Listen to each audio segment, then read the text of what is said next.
We've spoken about changes in the workplace. We've spoken about changes in citizenship.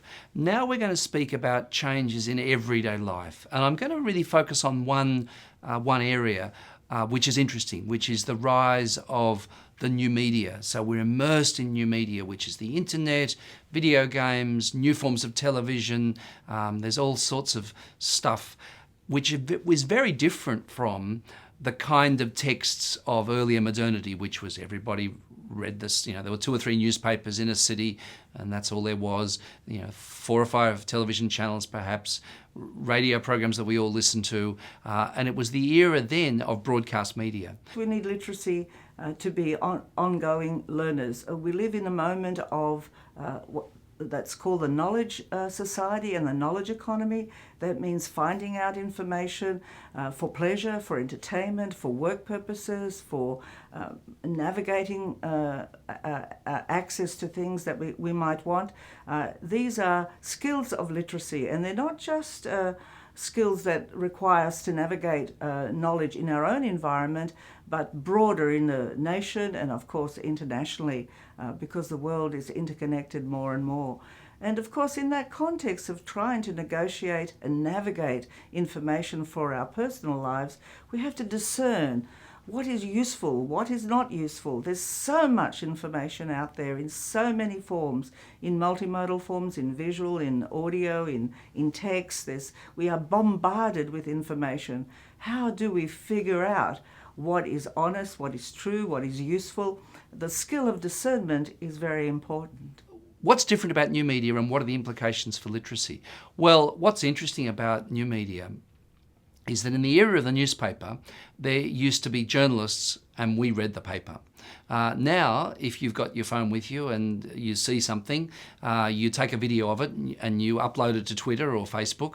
And in fact, a lot of what happens in the media generally is stuff that we've collected. So we are both media. And by the way, here's a bit of news, what I had for lunch or who I had lunch with, which I then post to Facebook. That was never news before, but it is now. So what's interesting is that the boundaries between newsmakers and news consumers have been changed. But also the complexity is so great that we need to cooperate. We need to cooperate with others to learn how to cooperate, to do group thinking, and crowdsourcing requires a lot of complex literacy skills in order to deal with multiple subjectivities and multiple people who can help us achieve the kinds of goals that we want. The boundaries between people who are authors and people who are readers have changed. So remember the old literature curriculum?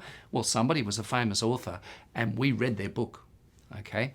Well, now, in spaces like activity streams or social media feeds, you do as much writing in Facebook as you do reading, or Twitter. So these are writing and reading spaces where that separation between the author and the reader is being blurred. Let's say when it comes to music, we used to listen to the top 40, and now we've got our Spotify lists or our iPods or whatever. So we are now radio producers as much as we are consumers of something that's been produced for us.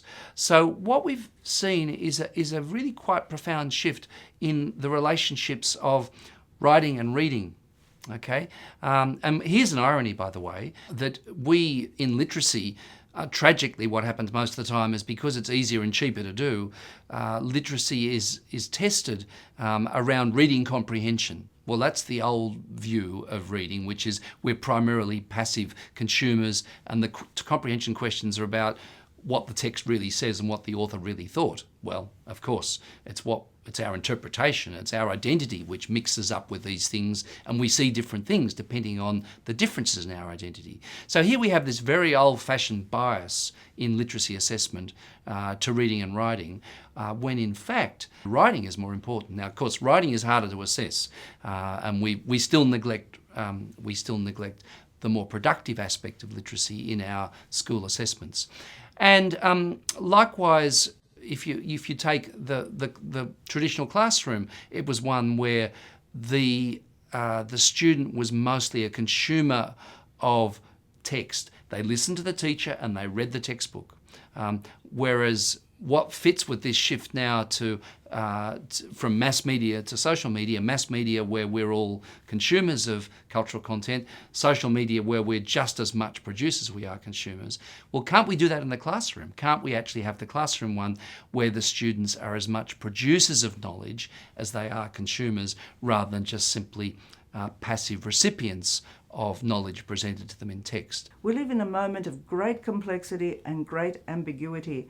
Learning to deal with ambiguity and be able to successfully negotiate, discern and communicate with others about that ambiguity in productive ways is a skill of literacy and important to us as learners in our daily lives. This shift is often called the participatory media, the new participatory media.